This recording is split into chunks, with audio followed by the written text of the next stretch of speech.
خداوند یسوع مسیح کے الہی لا تبدیل لا ریب اور پرفضل نام میں جو کل آج بلکہ ابد تک یکساں ہے، آپ کی اور آپ کے گھرانے کی سلامتی ہو۔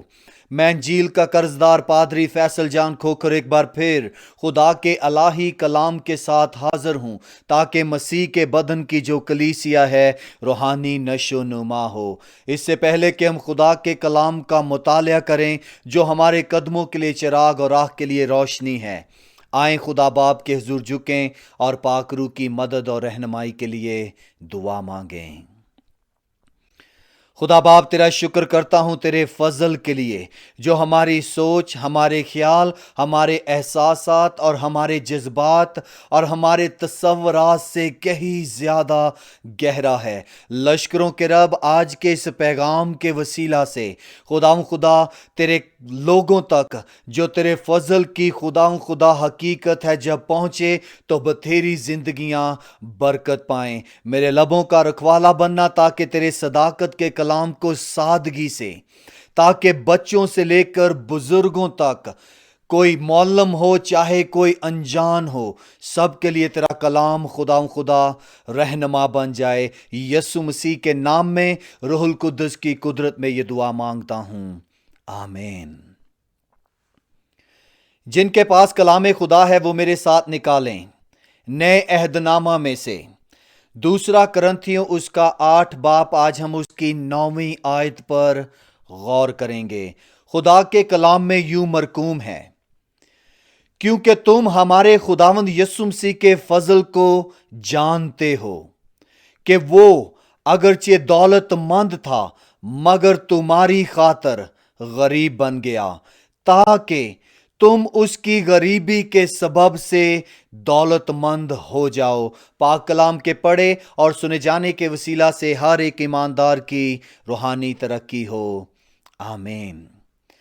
آج دوسرا کرنتھیوں 8 باب اس کی 9ویں آیت کی بنیاد پر جو سوال ہے وہ بہت اہم ہے، اور میری دعا ہے کہ اس سوال سے آپ کے ادراک کو، آپ کے فہم کو، آپ کی زندگی میں شخصی طور پر اس بات کو تقویت ملے گی کہ آپ سوچنے والے بن جائیں کہ اس زمین پر دراصل میں یسوع مسیح کو کس حد تک جانتی ہوں، اس کے فضل کو کتنی گہرائی تک سمجھتی اور سمجھتا ہوں۔ اسی لیے یہ سوال آپ سے کروں گا، آپ خداوند یسوع مسیح کے فضل کو کتنی گہرائی سے جانتے ہیں؟ How deeply do you know the grace of our Lord Jesus Christ? آپ خداوند یسوع مسیح کے فضل کو کتنی گہرائی سے جانتے ہیں؟ چند لمحوں کے لیے سوال پر غور کریں اور اپنے آپ کو خدا کے کلام کے آئینے کے سامنے رکھتے ہوئے بڑی ایمانداری سے، خاکساری سے، حلیمی سے اس سوال پر غور کریں کہ میں اس خداوند یسوع مسیح کے فضل کو کتنے گہرے طور پر جانتی یا جانتا ہوں، کیونکہ یہ سوال بہت اہم ہے۔ جب ہم کرنتھس کی کلیسیا کا مطالعہ کرتے ہیں تو پالوس رسول کرنتھس کی کلیسیا کے ایمانداروں کو، جو مسیحی ایمانداروں کی زندگی میں بہت اہم جز ہے، وہ کیا ہے؟ خرائط، سخاوت، مدد کرنا، ہدیہ شکر گزاری دینا۔ جب اس کے بارے میں سکھا رہا ہے تو وہ ان کے سامنے مقدونیہ کی کلیسیا کی جب ضرورتوں کو رکھتا ہے، اور کرنتھس کی کلیسیا کی جب ہم تاریخ کو پڑھتے ہیں تو پالوس رسول کرنتھس کے کلیسیا کے ایمانداروں کے بے شک حالات برے تھے، بے شک ان میں لڑائی جھگڑا پایا جاتا تھا، بے شک ان میں مقدمہ بازی تھی، بے شک ان میں بہت سے جھوٹے استاد اور جھوٹے رسول اٹھ کھڑے ہوئے تھے، بے شک ان میں تفرقہ بازی پائی جاتی تھی، اور بہت سی بت پرستی اور ایسے نامناسب کام پائے جاتے تھے جو بیان کرنا، اور ان پر غور و فکر کر کے ہم سب کہیں گے کہ یہ کیسے مسیحی تھے۔ ہم حیران ہو جائیں گے، پریشان ہو جائیں گے کہ مسیحی ہوتے ہوئے وہ ایسی زندگی بسر کر رہے تھے، اور خدا کا فضل ان کو کیا کہتا ہے؟ مقدسین، بے عیب، چنے ہوئے، الگ کیے ہوئے لوگ۔ جب ہم دیکھتے ہیں پہلا کرنتھیوں، تو پہلا کرنتھیوں کو سارا کا سارا خط ان سوالوں کے جوابوں میں خدا کے بندہ پالوس رسول نے کرنتھس کی کلیسیا کے ایمانداروں کو لکھا، ان کے مسئلے جو ان میں پائے جاتے تھے۔ اور دوسرا کرنتھیوں کا خط خاص الخاص ان کی حوصلہ فزائی اور اس زمین پر جتنے وہ دکھ اٹھاتے ہیں، جتنی مصیبتیں ان کو مسیح کے نام سے آ رہی تھیں، جو ان میں تمام طرح کی قباحتیں پائی جاتی تھی، ان کے اوپر ان کو حوصلہ افزائی کے طور پر لکھتا ہے۔ اور جب ہم دوسرا کرنتھیوں 8 اس کی پہلی کو پڑھتے ہیں تو لکھا ہے اس آیت میں، اب اے بھائیو، وہ جب اے بھائیوں کا ذکر کرتا ہے تو مسیحی خاندان کے ہیڈ یعنی کہ خاوند کو وہ اس بات میں مینشن کر رہا ہے، اس بات میں کہہ رہا ہے کلیسیائی رکن کے اس ممبر کو جو کہ خاوند ہے، جو کہ پاسبان ہو سکتا ہے، جو کہ ایلڈر ہو سکتا ہے، جو کہ ڈیکن ہو سکتا ہے، جو کہ مبشر ہو سکتا ہے، جو کہ ایک رکن ہو سکتا ہے۔ جب اے بھائیوں کہتا ہے تو وہ ان کی توجہ اس بات پر دلاتا ہے، ہم تم کو خدا کے اس فضل کی خبر دیتے ہیں۔ جب لفظ فضل کو دیکھتے ہیں تو اس کے لیے جو یونانی زبان کا لفظ ہے وہ ہے کیرس، اور انگلش کا جو لفظ ہے وہ ہے گریس۔ تو وہ کہتا ہے ہم تم کو خدا کے اس فضل کی خبر دیتے ہیں جو مقدونیہ کی کلیسیا پر ہوا، کہ مصیبت کی بڑی آزمائش میں ان کی بڑی خوشی اور سخت غریبی نے ان کی ثقافت کو حد سے زیادہ کر دیا۔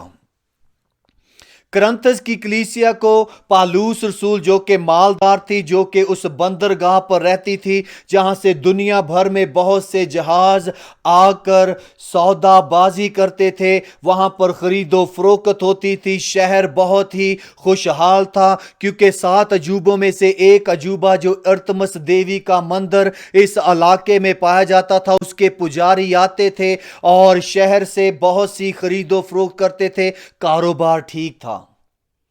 لوگ بہت زیادہ انکم مالیت رکھتے تھے۔ تو پالوس رسول کرنتھس کی کلیسیا کے ایمانداروں کو مثال دیتا ہے کہ مقدونیہ کی کلیسیا کے جب اوپر مصیبت آئی، بڑی آزمائش آئی، تو ان کی جو ثقافت تھی یعنی کہ روپیہ پیسہ دینا، وہ حد سے زیادہ ہو گیا۔ جب ہم مقدونیہ کی کلیسیا کی تاریخ کو پڑھتے ہیں تو جب ان پر مصیبت آئی، جب ان کے درمیان بہت زیادہ آزمائش چل رہی تھی، تو انہوں نے یروشلم کی جب بربادی ہوئی، جب یروشلم میں ضرورت پڑی کہ مسیح کے کام کو اور اس جگہ پر دکھ اور مصیبت کے باعث لوگوں کی کفالت کرنے کی ضرورت ہے، مدد کرنے کی ضرورت ہے، تو انہوں نے یہ نہیں دیکھا کہ وہ پطرس کے پیچھے چلنے والے ہیں یا توما کے پیچھے چلنے والے ہیں یا پالوس کے پیچھے چلنے والے ہیں، کس کے وسیلہ سے انہوں نے یسوع کو قبول کیا، انہوں نے یہ بات مد نظر نہیں رکھی۔ جیسے آج بہت دفعہ کلیسیوں میں کلیسیا کے اندر فرقے بازی پائی جاتی ہے، کیتھولک والے صرف کیتھولک کے ساتھ، مکتی فوج والے صرف مکتی فوج کے ساتھ، پینتی کاسٹل صرف پینتی کاسٹل کے ساتھ ہی اپنا رشتہ، اپنی رفاقت رکھنا زیادہ پسند کرتے ہیں، اور باقی ڈینومینیشنز کو بھی دیکھتے ہیں تو وہ ایسا ہی کرتے ہیں۔ یہ میں نے بڑی 3-4 ڈینومینیشن مینشن کی ہے جن سے آپ واقف ہیں۔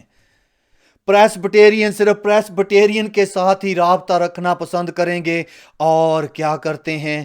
فرقہ بازی میں اور تفرقے بازی میں بٹ کر صرف اس محدود جگہ پر اپنا روپیہ پیسہ، وقت اور اپنی صلاحیت اور لیاقت کو استعمال کرتے ہیں۔ مقدونیہ کی کلیسیا میں یہ نہیں تھا۔ مقدونیہ کی کلیسیا بذات خود بہت غریب تھی، لاچار تھی، بڑی مصیبت میں تھی، اور یہاں تک پتہ چلتا ہے تاریخی طور پر انہوں نے اپنے گھروں کی چیزوں کو بیچ بیچ کر کیا کیا؟ یروشلم میں روپیہ پیسہ بھیجا تاکہ وہاں کے ایمانداروں کی کفالت ہو سکے۔ سو پالوس رسول کرنتھس کی کلیسیا کے ایمانداروں کو، جو مالدار ہے، کاروبار ہے، ان کے پاس سب کچھ ہے، ان کو مثال دیتے ہوئے کہتا ہے کہ انہوں نے کیا کیا۔ اور تیسری آیت میں کہتا ہے، اور میں گواہی دیتا ہوں کہ انہوں نے مقدور کے مطابق مقدور سے بھی کہیں زیادہ اپنی خوشی سے دیا۔ جب مقدور کو دیکھتے ہیں، یعنی کہ کوئی حد ہوتی ہے ہدیہ شکر گزاری دینے کی، جیسے بہت سے لوگ جب ان کی تنخواہ آتی ہے تو وہ اپنی 25,000 تنخواہ میں سے کہتے ہیں کہ جی میں 1,000 روپیہ خدا کے گھر میں دوں گا۔ کچھ کہتے ہیں کہ میں اپنے 25,000 میں سے 5,000 خدا کے لوگوں، یتیموں، غریبوں، بیواؤں یا پاسبان کی یا کسی کمزور لاچار کی مدد کے لیے دوں گا۔ انہوں نے 10واں حصہ کیا، 20واں 30واں اس کا بھی ریکارڈ توڑ دیا، اور جو معیار تھا اس معیار سے آگے چلے گئے۔ اور مقدونیہ کی کلیسیا، اسی لیے آج ہم اس کے بارے میں پڑھ رہے ہیں اور کہتا ہے پالوس رسول 4 آیت میں، اور اس خرائط اور مقدسوں کی خدمت کی شراکت کی بابت ہم سے بڑی منت کے ساتھ درخواست کی۔ انہوں نے اپنی بھوک میں، تنگی میں، لاچاری میں، اپنی بدحالی میں پالوس سے، تموتھیس سے، سلاس سے ان سے درخواست کی، اور ہماری امید کے موافق ہی نہیں دیا بلکہ اپنے آپ کو پہلے خداوند کے اور پھر خدا کی مرضی کے ساتھ انہوں نے کیا کر دیا؟ مرضی سے ہمارے سپرد کر دیا۔ اور کیا لکھا ہے؟ اس واسطے ہم نے تیتس کو نصیحت کی کہ جیسا اس نے پہلے شروع سے کیا تھا ویسا ہی تم میں اس خرائط کے کام کو پورا بھی کرے۔ سو پالوس رسول نے تیتس کو بھیجا کہ جا کر کرنتھس کی کلیسیا کو بتا کہ مقدونیہ کی کلیسیا نے کیا کیا ہے، حد سے زیادہ بڑھ کر دیا ہے۔ اور یہ ایسی ہی تصویر کشی ہے جب پرانے عہد نامہ میں خداوند خدا کا گھر تعمیر کرنے کے لیے انہوں نے چندے کا اعلان کیا تو وہ ایک بڑی